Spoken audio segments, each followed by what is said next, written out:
Could this be the reason why some videos don't just perform well? So recently, a lot of creators in my niche has been talking about a particular upload setting, and it's like controversial in a way because some say so and some say this and some say that.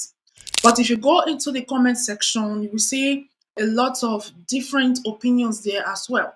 So at the end of the day, I'm thinking that it's all based on testing and trial and based on experience. So this particular upload setting doesn't really have an impact on how well your videos perform. So I got curious myself and I decided, like do some research and learn about it and understand why this could be causing a lot of controversial videos out there. All right. So before we dive into it, if you are new here, welcome. My name is Angela, and I am the face behind this channel, and I am always excited to bring you YouTube growth tips, updates, anything that can help you grow faster here on YouTube. So let's get right into it because I want to share my dashboard so that everybody can understand exactly what I am trying to say. Okay, so there's this upload setting. Definitely, when you want to upload your video, you have different options, right? So this is a video that I already published.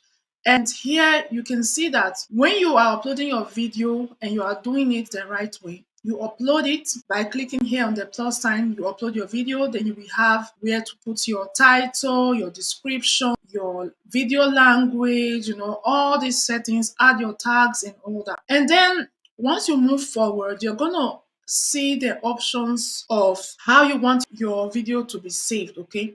There's now a lot of theories going on that when you put your video, maybe let's say you upload your video and you are not yet done with your thumbnail and other things that you need to put in place to make sure that the video is ready, and then you go ahead and put it on unlisted.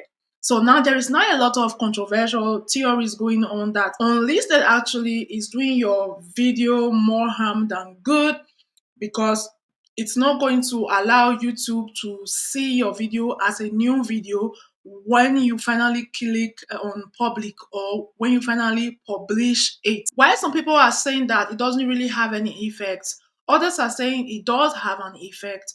And so we'll just talk about it. So I was watching one video today and I went to the comment section, and this comment really got my attention because I feel this comment actually explains and the way anyone should understand it. So it's now left for you as a creator to decide how you want to run your video. I will also add what I think and what I believe is the best option as of now once you upload your video.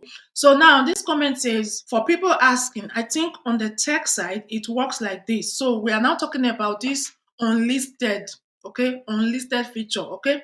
If you put your video on unlisted, what it means basically is that anybody with that link can actually watch and access your video. All right. So people that you share the video link with can actually access it. So now this comment was trying to explain on a video I just watched that, okay, let me just read the comment. It said, for people asking, I think on the tech side it works like this. When you set the video to private, it does not get officially published to the YouTube algorithm. So, meaning that when you put your video on private, it's strictly private. Only you have access to that video.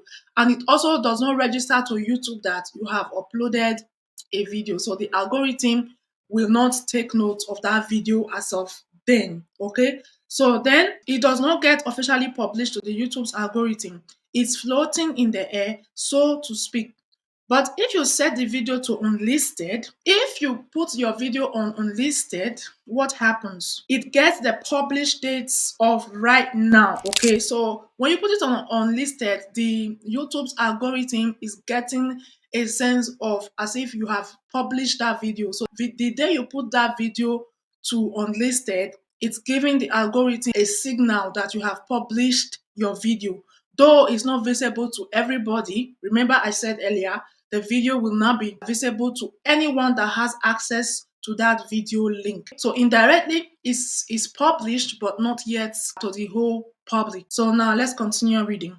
Then it go ahead to say that the video looks like it's performing poorly for the first 24 hours because it's not getting views compared to other videos that are public. This is why it seems to lack steam when you finally set the publish from unlisted to public.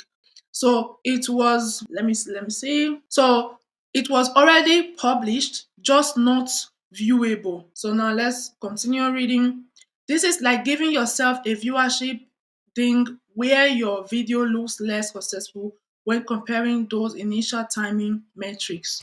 So what this commenter is trying to say now is that when you put your video to unlisted, it's like you've already published your video. So even when you now go ahead and publish that video later on after 24 hours or 48 hours, spending on when you decided to make it public officially, the video has already given the algorithm the signal that okay, this video is published, but it's just not getting enough views or engagement. So when you finally put it on public, it gives a wrong signal that okay, people are not engaging with this video. So the algorithm might end up not pushing it out the way it would push out a freshly uploaded video that is just new. You get? I don't know if you are understanding what I'm trying to say. So when I read this comment, it's actually made a lot of sense to me. Okay, because if you are using vidIQ, because I'm subscribed to vidIQ, and you are trying to rate your titles and your description to see if everything is okay. If your video is private, they are not able to access your details. Okay, they are not able to really analyze your video. So which means when you put it on private, there is no one that has access to your video except for you. But if you put it on unlisted, it's already giving that vibe of your video has been published.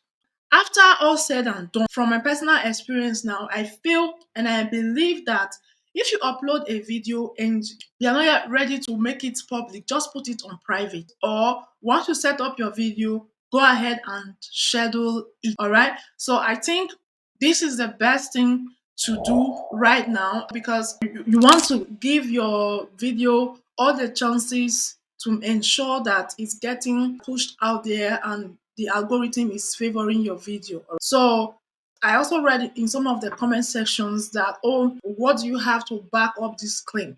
So at the end of the day, I believe all these top creators that are coming out to share these things, most times they talk out of experience, right? Out of trial and error. So what's working, and and of course, these things you can experiment by yourself, and then do what works for you. Do what works for you. So if putting your video on private or scheduling it is going to favor you more, why not give it a try? Okay. And of course, when I went through some of the comments in the videos I watched, there are people who came out to say that yes, they figured this out long that when you put your videos on unlisted, it's kind of like have a negative impact on the performance of that video once you decide to publish it or make it public officially. So what's your take? Have you experienced this? Do you think that this is a thing? Do you think it matters if your video is uploaded as unlisted or private or scheduled? Have you also experienced this? Share in the comment section and don't forget to hit the subscribe button, like, comment, and share if you gain something from this video, of course. And feel free to share this video so that other creators can learn. So I'm curious at this point because the way people started talking about this unlisted upload defaults is getting me really curious.